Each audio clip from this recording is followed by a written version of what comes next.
Welcome to Smart Franchising with FranSmart. I'm Dan Rowe, and I've masterminded the ascent of local favorites to global dominators. This isn't your usual get-to-know-you chat. We're diving deep. We're revealing the raw truths about franchise wealth building. With over 30 years in the trenches, I'm spilling it all. If you have an appetite for unfiltered tales and the hidden blueprints of franchise prosperity, buckle up. We're diving in. All right, welcome back to Smart Franchising with FranSmart. And today we're talking with Jack Johnson of FranServe and also Franchise Insiders. And today we're talking about franchise resales, both how to grow a company that you can eventually sell for a ton of money, and then also where you go to find resales in case you don't want to start from scratch with a new franchise. Everyone's always talking about buying new franchises, but there's big opportunities in resales. Jack and his amazing wife, Jill, create great content that I follow on all things franchising and are actually successful multi-unit franchisees themselves and help people get into franchising. But lately, I've seen you guys posting about resales. And so with that, I'm excited to talk to you. But Jack, how about introduce yourself and tell everyone a little bit about you? Dan, thanks for the great introduction. Thank you for having me on the podcast, and any opportunity to talk shop with you in regards to franchising is, I'm glad to be here to do it. So my name is Jack Johnson. I'm the CEO of the Franchise Insiders. We are franchise consultants. We help people identify the right franchise to invest in, whether that be a new franchise or even an existing franchise. Over the past, 8 years, Dan, my wife, Jill, and I have helped over 600 people become franchise owners. We've actually saved them $2 million in franchise fees along the way.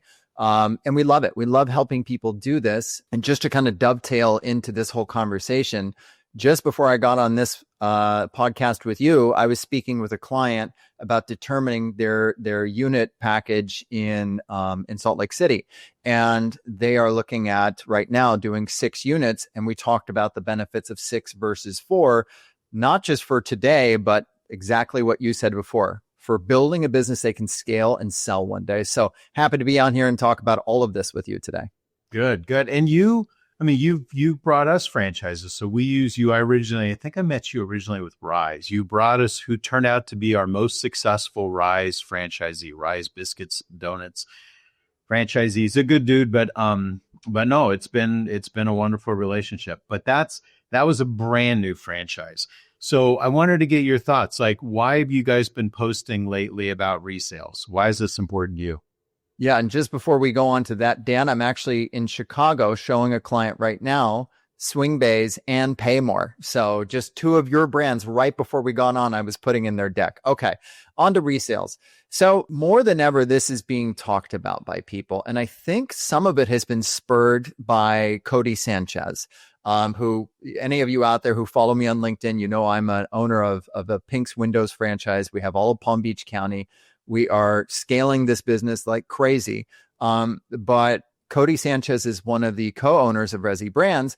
And before she became involved in franchising, she sort of rose to fame with this whole contrarian thinking. Hey, you don't have to stay in your job. You can go buy out some mom and pop who are ready to retire and buy their $1 million business for pennies on the dollar if you get them to sort of seller finance it to you. So this whole notion of, hey, wait a second, I could buy a cash flowing business and not have to come out of pocket for millions of dollars is a possibility. Well, the truth is probably maybe not. People, if they've got a valuable business, if it's worth something, they want what it's worth. But even so, Dan, as you know, you still can have your cake and eat it too, because you can go to the SBA if the numbers are good, and you can do a great finance deal where you're still paying for it on a monthly basis. So I think it makes sense for certain types of entrepreneurs, whether it be first-time entrepreneurs who want to come right into a cash flowing business, or even for people like you and me, who we might be out there looking for other things to diversify into. Like right now, I'm looking at a business that has multiple locations, does millions of dollars. And if I can get the right deal on it, I'll buy it. Yeah. And then immediately you have sales and cash. You're not waiting 6 or 9 months to open, another 6 or 9 months to get to profitability. The minute you close in that business, you actually have something that's already up and running and profitable. So the business fund the acquisition in the first place. Right. I mean, just so look at it like this. So let's say theoretically I wanted to buy a $5 million business and I come to the table with $2 million and I take out an SBA loan to do that. I think my monthly note would be somewhere around, say, 50 grand or something like that. But the cash flow of the business, I'm still going to be, even after I pay the note and with the profitability of the business, I still might have another 50K to 100K in profitability, which I can then use to scale the business and grow it further. So yeah, if you find the right deal, now that's a bigger deal. There are some other types of deals out there, and it's all shapes and sizes. There are some people who get into franchising, Dan, and they're not the right fit. It's not, and that's okay. It happens every single day. I think it's better to identify that sooner versus later, but you have to be careful because I think, and you've probably seen me post about this on LinkedIn, about month 6, I think most people probably want to quit. Month 6 is a really hard place to be. But by month 12, you should be really happy. You should feel galvanized. Your business should be getting profitable, we hope. And you're ready to go next level. But if at that point, the business still isn't where you want it to be, and maybe the numbers still aren't the best, you can work with people like me to help you sell your business. And there's someone who already knows how to take that business and scale it. But there are little things you can do as a prospective franchise owner to make that process easier on the negotiation front. And we can get into that too, if you'd like. Yeah. No, the truth is this business franchising is for the operators. The operators are the ones that get wealthy, not always the PE guys. It's really the grinders, the people that know how to work. And I know so many people who started with nothing because they're good operators, took over a struggling business, and turned it around and made it successful. Last week on my podcast, we had this lady, Catherine Chaka from Toronto. She got her start with a bunch of, I think, 12 struggling Wendy's that she got for next to nothing down. She raised the store sales $1 million per location, right? So she takes these Wendy's is already a brand name. It's like, what are the odds that you're going to be able to go get a Wendy's that are struggling and raise your sales $1 million? She went through the whole thing, and it's just like all she did is went back to operations. She just cleaned the stores and was nice to her staff and focused on the basics, and $12 million more dollars in brand new sales she created. And now she's got, I don't know, 50, 60 franchises. But a lot of examples where people start, there's so much money. You take a good franchise, it's profitable. The wrong person buys it. The wrong people do the wrong things. At some point, they'll run the business down. There's nothing wrong with the franchise. It's just that particular person ran it down. Great opportunity for someone to go in and turn it around. Well, I think you said something really smart at the beginning of the podcast, which was it's playing both offense and defense. And I think franchisors also need to be very mindful of if it's not a right fit with a franchisee. And I think it's both parties being honest about that. And the sooner people can be honest, the sooner one franchisee can get on to selling it to the next and bring someone in who can take the business to the next level. And you're right. If you look at the value, and so Biz by Sell, it's interesting. If you put an ad on Biz by Sell, the quality of prospective business buyer that you get is probably 100 times what you might see on someone filling out a form on franchise opportunities or something. And that's not a shot at franchise opportunities because they're great. You have to do it all if you're a franchisor. But it's because people love this idea of an existing business. And they feel like it's easier to run, et cetera. Now, a franchise can put these guardrails in to help you. Like you said, if I'm more operationally minded, that actually might make me a better franchisee because now all of a sudden the franchisee is watching my back at all times.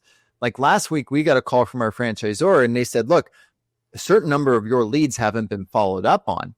You guys need to follow up on these leads because if you did that, you would be here. So immediately we were able to make the changes. If we didn't have someone having our back, like our franchisor, that might have been something that went unnoticed for weeks. So I really do think it's a team sport. Yeah, where I was at, offense and defense. So you think about it, in a perfect world, Jack, you've been in the zone before, right? You feel like you're in the zone, you're moving, everything seems to be going great, you're happy, you're excited, you're focused, that zone. A franchisee buys a franchise, and at that moment, that franchise is the shiny toy in his toy box, right? This thing that he's excited about. He's on a honeymoon period, whatever you want to call it. He's focused and excited about the brand. And as long as he is, and he keeps executing and he keeps following the playbook enthusiastically, he's going to have good success.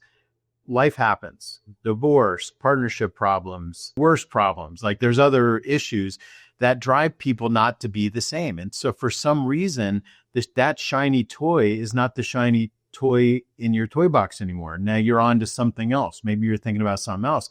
And if you're not careful, little by little by little, your business starts to atrophy and starts to go down, down, down to the point where it could be a turnaround. That's why I think franchisors need to have an active resales program, and they need to coach their franchisees about having like an active resale program, so that the minute someone starts to get tired or fatigued, how do we get in a new franchisee to now get back in a honeymoon so that business continues to stay with people that are in the zone? It's a really good perspective. There's a staffing franchise called Express Staffing, and they have a whole resale website. That's a business where their item 19 shows some pretty robust revenue numbers, but I believe that franchise it's a lot of hard work. It's not a passive investment. It's not a diversification piece. It is mainly for an owner operator who can operate at a very high level, but I think can burn out. And so Express has done a great job of being proactive with it and having a site where, boom, you put your Express up for sale and they can get it moved along. People have looked at resales in the past in sort of a knee-jerk reaction. And I think if we can just look at it as a normal part of the ecosystem, both parties will win that much faster. But to franchisees, and this is where you see a lot of times, you'll have big fish franchisees in a system, right?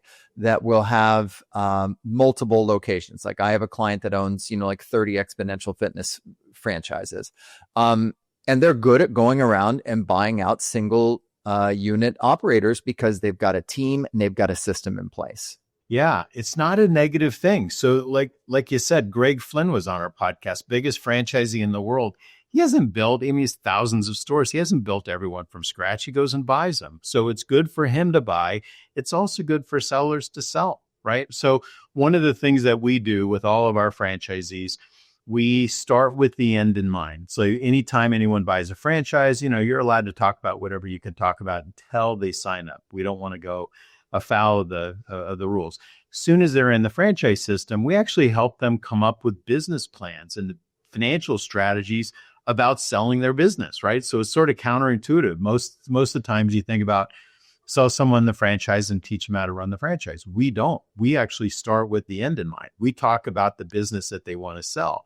And we get franchisees way more engaged in the idea of open a couple and then keep executing at a high level, compound your returns and go build more and more and more and more and more. And eventually look at this asset that you have to sell. And it's really good technique because now franchisees they're not, buying a franchise and cutting corners. And a lot of times franchisees think of every time that they write a check, it's a cost. And the way we do it, they think about it more as an investment in a big exit. So as long as you make selling your franchise a positive thing, then, you kind of get that. Like at Five Guys, every single person who ever bought a Five Guys had to sign knowing that the franchisor could buy you out at a certain multiple. And you're like, why would anyone do that? It's like, well, 2,000 stores later, everyone did it because the truth is at some point you want to get bought out. And at Five Guys, you built a couple stores, those would self-fund to 10 or 20 or 30 stores. And all of a sudden the franchisor's buying you back, buying out 20 or 30 stores when you've only funded a handful of those. It's an extremely positive thing. It's not a negative thing at all.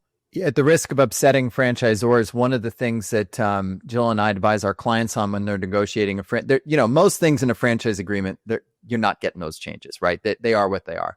But one of the things historically that you've been able to negotiate is transfer fees. And one of the suggestions I make to my clients is ask if you can make a modification to where if you are selling to an existing franchisee, if you can get the transfer fee waived. Now, again, not everyone's going to approve that, but it's a question to ask. And it's us looking to the future that benefits both the franchisor and the franchisee, because the franchisee says, okay, if in the future this isn't the right fit, or I can get a good deal and a big fish can come along and buy me out, it also makes it more attractive for that existing franchisee who's really good at operations to do a much better deal. It's just like territory. Now, I never want a client to buy too much territory. I'm not a proponent of someone buying more territory than they can handle. Trust me, as someone that owns 5 units, that knows what it's like to write a really big franchise fee check, you only do that if you have the right amount of cash or another business or a job that can supplement that business as it grows. But, having anything you can as you acquire these businesses to have more cash flow to help you get to profitability faster, that helps. So I think it's looking at, and as you're building a franchise, Dan, and I think this is key. If you buy too small of a territory, just 1 unit or so, when you're in the trenches of building that business, sometimes it may not give you that thing that you need, right? Where you're like, man, even if I become a top performing franchisee, I'm not going to make life-changing money. Whereas if, like with us, with our Pink's Palm Beach, I can see a future where we have 20 trucks. I can see a future where we hit, X amount of revenue to where it's like, okay, this was all worth it. So that's why I think it's so worth it for someone to work with someone like you, to work with someone like Jill and myself, to really look at this thing from a multi-dimensional level. Yeah. And I mean, some of the things that just like we start off every franchisee with a business model or financial model, like every franchisor should incorporate in their training and their relationships with the franchisees, helping their franchisees shape a business that can be sold.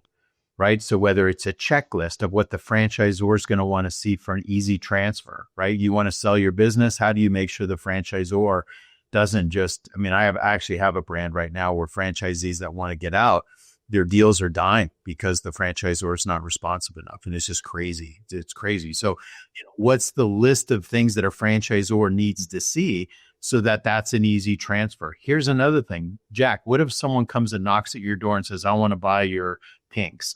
Everything that is about that business should be kept in a folder as if you were waiting for that knock on your door, right? Everything should be current, your insurances, your agreements, your leases, your whatever, everything it takes to run that business. Run the business as if you're always ready for someone to knock on your door.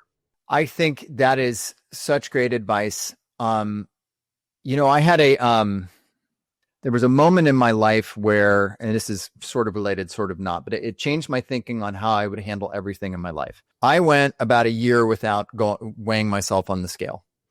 And one day I get on the scale and I'm 30 pounds heavier than I thought I was.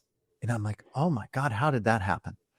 And I made a promise to myself that every day moving forward, I would weigh myself. I know I don't want to. I know I went out last night and I ate too much pizza, but every single day I weigh myself. And I noticed I was able to hit my goals. And so I said to myself, what if I do the same thing in business? What if every single day I check all my bank accounts, I check my cash flow, I check my P&L?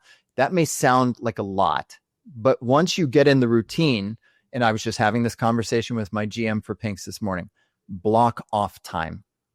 And it may be, for your point, Dan, make sure that our business, everything we need to sell, make sure everything is dialed in and we have everything. So if the question is ever asked, you're ready. And so with your business, check on everything every day. Make sure your P&L is dialed in. Work with a good accountant who's plugged into your QuickBooks so that everything looks perfect. If you pay attention to your numbers every single day, you're exactly right. You'll be ready when that person, and every single day as a business owner, your life can change. That's the absolute truth. Yeah. And I don't know why, I always think sometimes this topic is negative. Oh, it's a franchise, for sale. What's wrong with it? It's that's not the case. That's not the case. There's again, the Greg Flynn's I had another guy on my podcast, 400 and something Taco Bells. And it's just half of them have come from acquiring. It's not a negative thing. And he doesn't want to buy struggling stores. He wants to buy successful stores because he's just a big aggregator. So no, I think we got to shift the thought that it's a negative thing and that somebody who has a franchise, the only reason you're getting out of it is that if you're going down in flames. Absolutely not. You basically got in this business to get wealthy. So open your business, figure out how to make so much profit that you want to just compound your profit by reinvesting and growing. And then you've got this business that you're going to sell for a life-changing amount of money, a generationally life-changing amount of money. But at the same time, like I can tell you, I was with part of my very first business. I was a guy selling franchises for a bagel chain. And they actually had an offer. Someone wanted to buy them. And this is 8 million years ago for 50 something million dollars, which is a lot of money then. It was a lot of money. It's a lot of money now. It's a lot of money then. But it was maybe felt like $100 million check. They lost that deal because of how long it took them to get all their files and everything organized. They weren't ready. They didn't have, like you said, your accounting, your paperwork. They didn't have their leases signed. Some of the franchise agreements weren't even current. And so, this is and it taught me that. It taught me that my second brand was Qdoba. And we literally said, we're running this business from day one to sell it. And so it was just, you sort of learn from your mistakes. I have a client that they bought a few franchises with us, and they were telling me about a conversation they had with their accountant. And the first year of their newest franchise, they had a loss of, 120 grand. To someone out there that's not familiar with owning businesses, multiple businesses, they might hear that and say, oh my gosh, that sounds terrible. To this guy, it was, oh my gosh, it was one of the best phone calls of the year, because essentially it's going to knock off the profit of my other business, and it's going to mitigate my tax burden. And so again, that's what I'll say to all of you, is that building business assets has so many advantages, from the vehicles you might buy, to even having like little things like, oh, wow, a business had a loss. Yeah, but that benefits my other business. This is the other thing that I'll say, dovetailing into this whole topic. Look, the way that our tax structure is right now is, we may not see too many other times like this in our lifetime. So in my opinion, we've got 5 years, because who knows what the future may hold. And let's put all politics aside. But the way that it's structured right now, all of us need to be going out there and making as much money as we can, because you may never see taxes as low as this again in your lifetime. Yeah, I agree. And by the way, I introduced you to, I had a friend of mine from Toronto. He's so disenchanted with Canada. He wants to move to America, wanted to move to Florida. And he said, he called me. I said, okay, which franchise do you want? He goes, no, none of them, unless they're resales. He goes, I can't afford 9 to 12 months to get open, another 9 to 12 months to get up to speed. He had money. He has money. And he goes, no, I want to buy a business that's already going. And he was really taken. You actually had a personality test, or you had a profile test. Run me through how that went. I just simply made an introduction, knowing that he'd be in good hands and knowing that you and I are talking about resales. But how did all that go?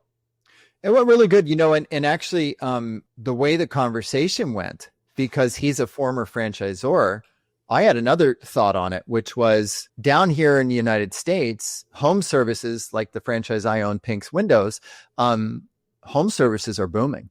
And for anyone coming out of restaurants, the capital you need to scale something like that. I said, here's another thought for you. Let's have you take our franchisee personality assessment, the Zoracle meta-analysis, I should say, and let's see where you compare to high-performing franchise owners.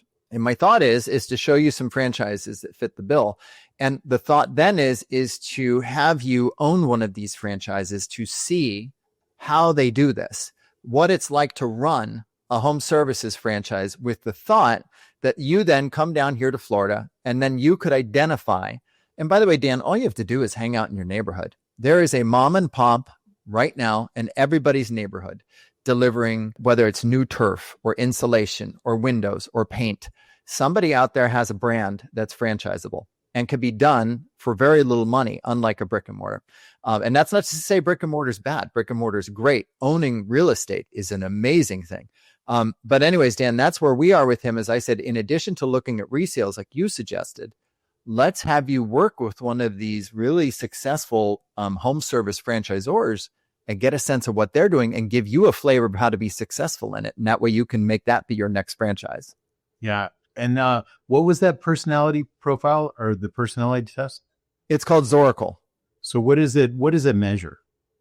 So there's a couple of things that Zoracle looks at. First, it shows us where their strengths are. So for example, here's the latest client that I'm working with. It says their top strengths are in marketing and human resources.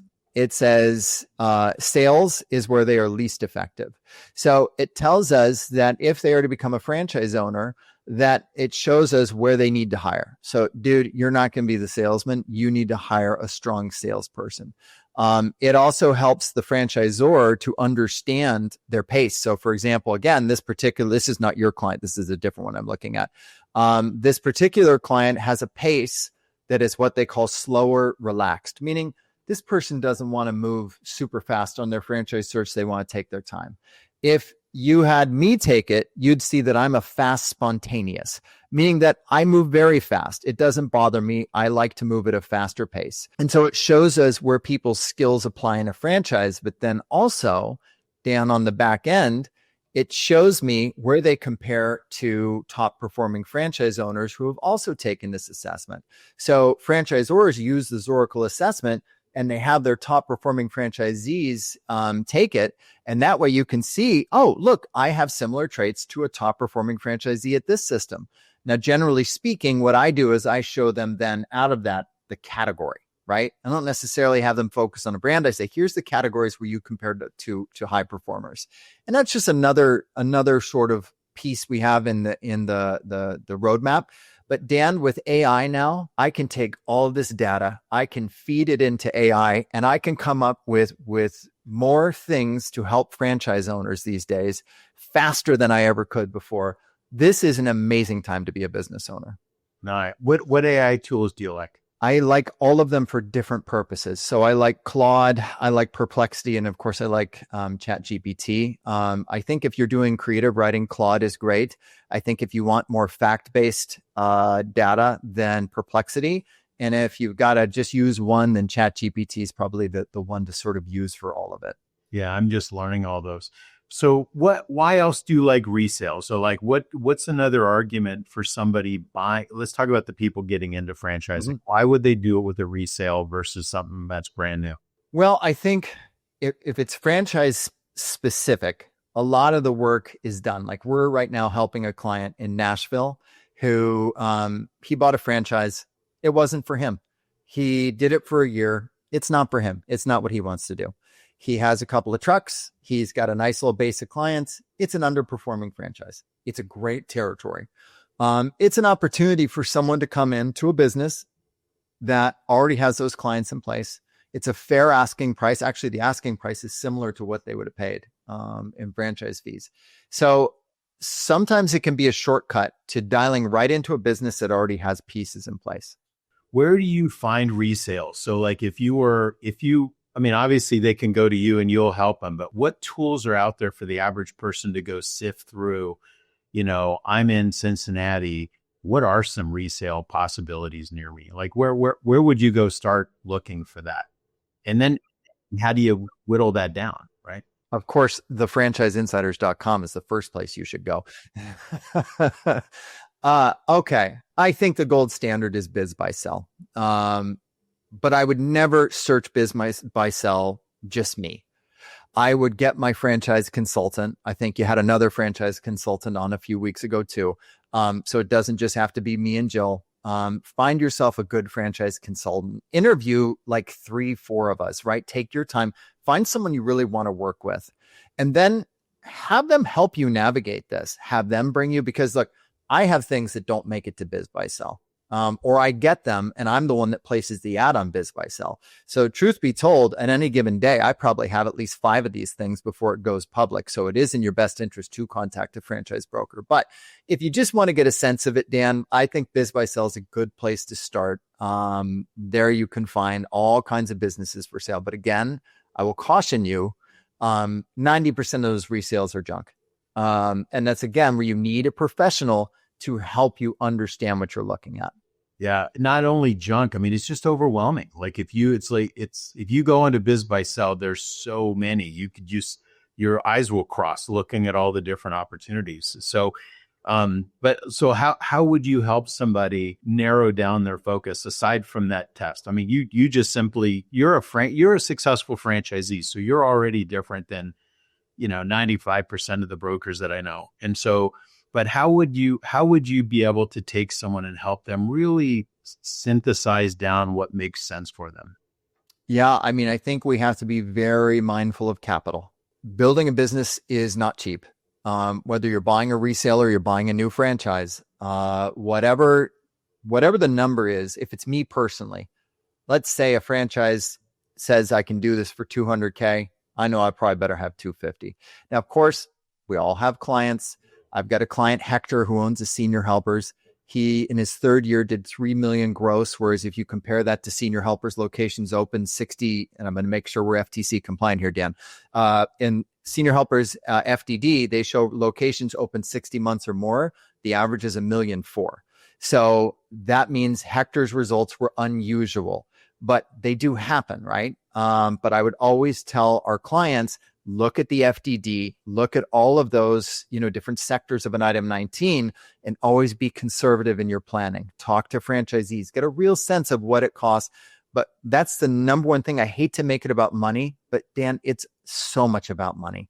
If you want to succeed at this, do not get out over your skis. Have enough money for working capital to build a successful business. Money does weird things to people. The lack of money does a lot of weird things to people. So if somebody bought a franchise and all of a sudden it costs 15, 20% more than they thought, and they're feeling strapped, like all of a sudden they start to cut corners and they start to react, right? Instead of being proactive, they start to get reactive, cut corners, and then box themselves into more of a corner. So that's really good advice for people. Like, you don't have to over commit up front. Some of the biggest franchisees that I know started small and just kept acquiring. Like I said, this is an operator's business. Even in your window cleaning business, or in my, at Five Guys. I mean, there was the best franchisee and the worst franchisee. They're not all the same. So what other advice? So like, if I were buying an existing franchise, I would want as much seller financing as I could. That's a Codyism. So she wants as much seller financing as you can get because it's off balance sheet, no contingent liability, no personal guarantees. But the truth is, if I'm selling a business, I want none. So my trick has always been, and I've sold a lot of companies, but if I'm ever selling a company, I actually put financing together first, right? So I'm coming to you, Jack, with my business and my financing tool right in place, so that I'll wind up getting more than I probably would have gotten anyways. And it takes the conversation off of someone trying to negotiate my price down. And now the fact that I've got a business that makes sense and I've got financing already in place, it's like, that's the cleanest way, in my opinion, to sell a business for a lot of money. Someone's not going to chew you down in price, plus try to get you to do seller financing. But what do you think about that? No, I think that's exactly right. And I think you can end up doing like an SBA loan or something like that, and you can do your financing over time with that. And it just pisses people off. I mean, again, you got to know who your buyer is. If it's a buyer who's well established and has lots of units and is a known commodity, perhaps seller financing has some advantage from a taxation standpoint, meaning that if I'm selling my business, if I have my business for sale for $5 million and I want my $5 million this year, I'm going to pay a hefty tax note. Whereas if I can spread that over 10 years, I get to keep more of my money, but there's only so many people I'm going to be interested in doing that kind of deal with.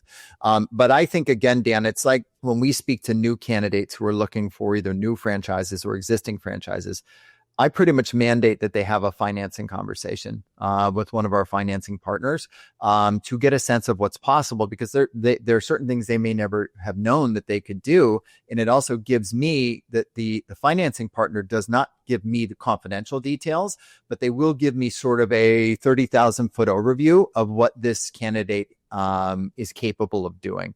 So yeah, I mean, I think at the end of the day, my mindset when I'm buying a business, I want to get it for nothing. I want to find a way to get it for nothing. And of course, like you said, they want to find a way to get it for everything. So it's figuring out where you can meet in the middle and where everybody can win.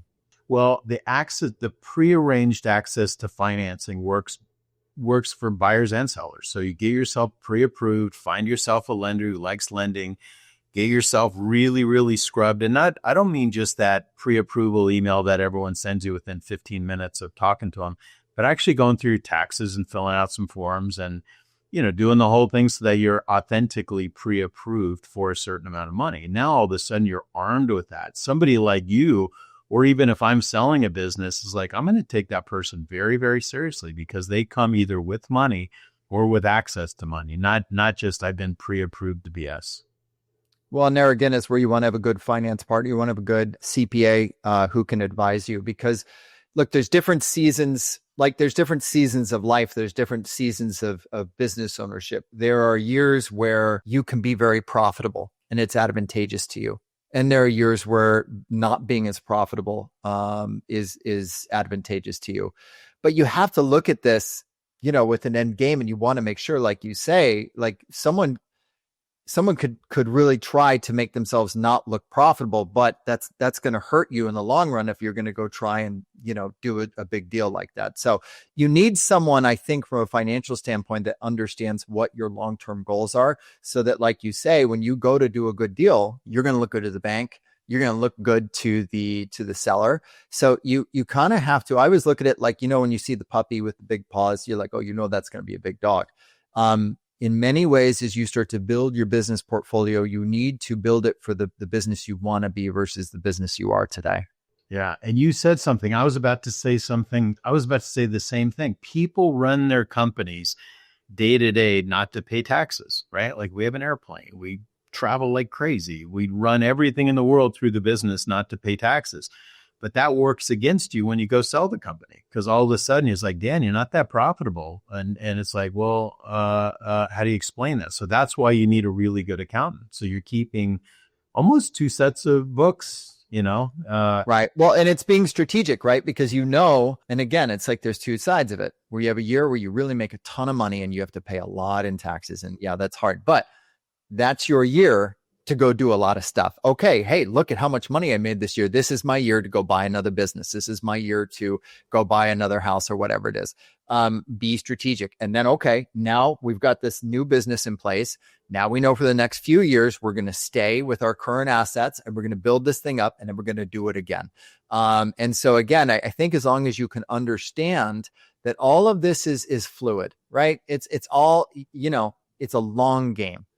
Being successful in business ownership is a long game. And, I'll give you another quick story.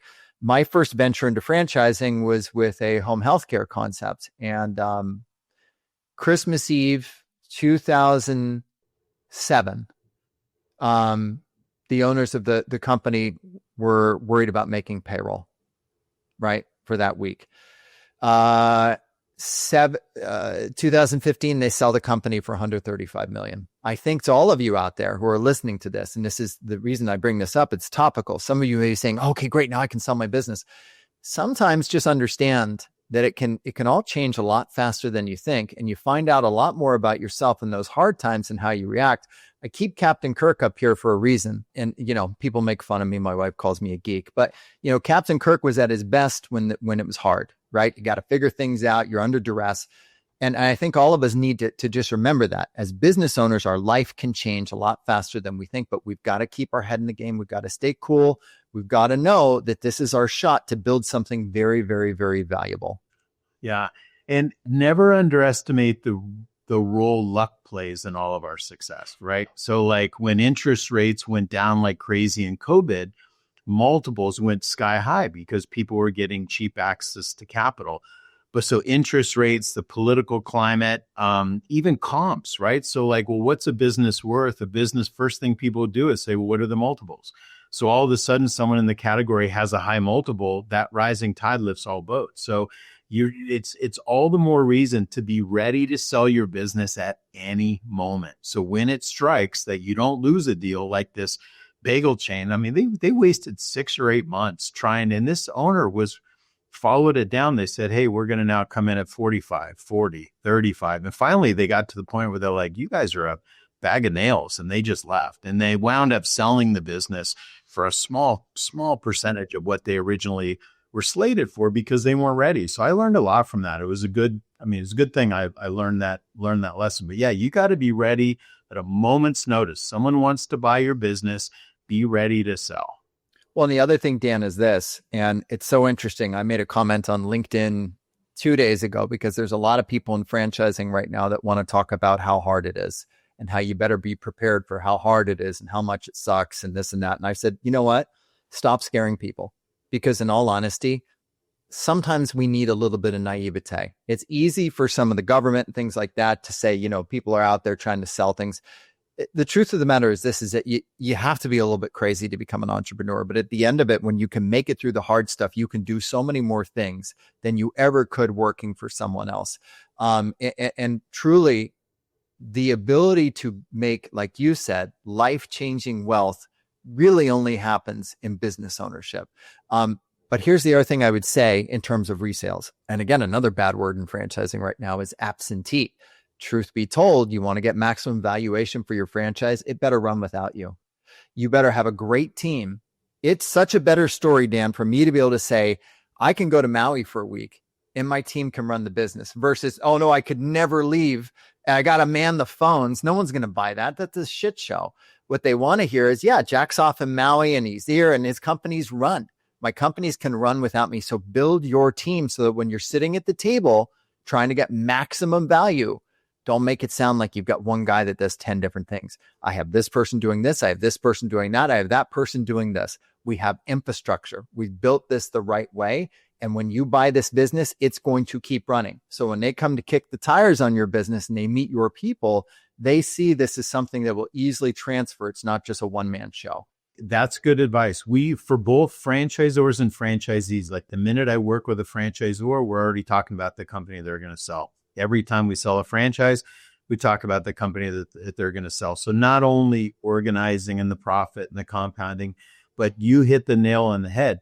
You have to be talking about a business that can do as well or better without that owner, right? So like a buyer buying the company, like they're going to pay you a high multiple if they think that they're going to grow it into the next turn, right? Well, they can't do that if the whole business rises and sets on you, right? And that works. Most entrepreneurs or most people have ego, right? They're trying to, they try to say, I remember when I first met the Five Guys guys, they're like, no one can do this like our family.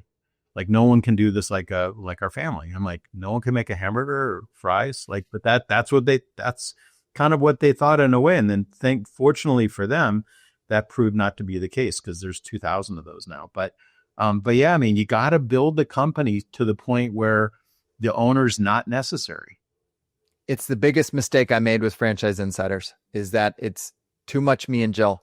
And truth be told, that's why I bought Pink's, because Franchise Insiders should have a great valuation, but its valuation is zero because without me and Jill, it isn't the Franchise Insiders. Yeah. Well, you're doing just fine. We'll survive. You'll be just fine. So what else can buyers do to try to, learn more about this subject and to make, to go out and, I mean, I'm now wondering, of all the franchise locations that are currently in business, how many of them actually were resold? I bet that might be one for your ChatGPT.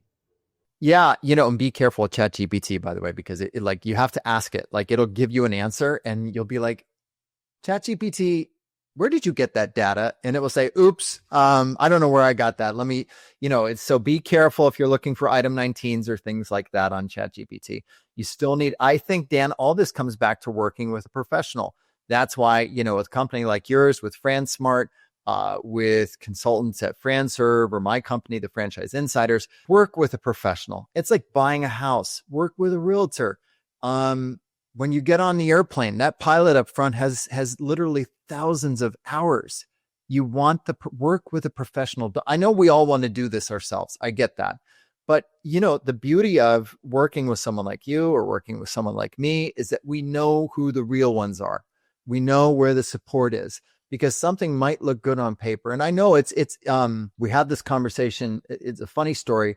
Took my mom to a, I don't want to call it a fast casual, but it's a place in San Diego called Urban Plates where you can, choose, right? Have you been there? Yeah.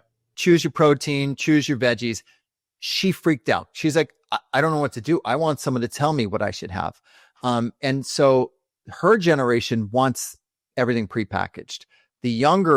Seems like the younger we go on the generations, the more they want it customized. So I get that. And I know why people want to search, and it's fine. You should search. You should see what's out there, but bring on a professional to help you do a business or franchise search. Yeah.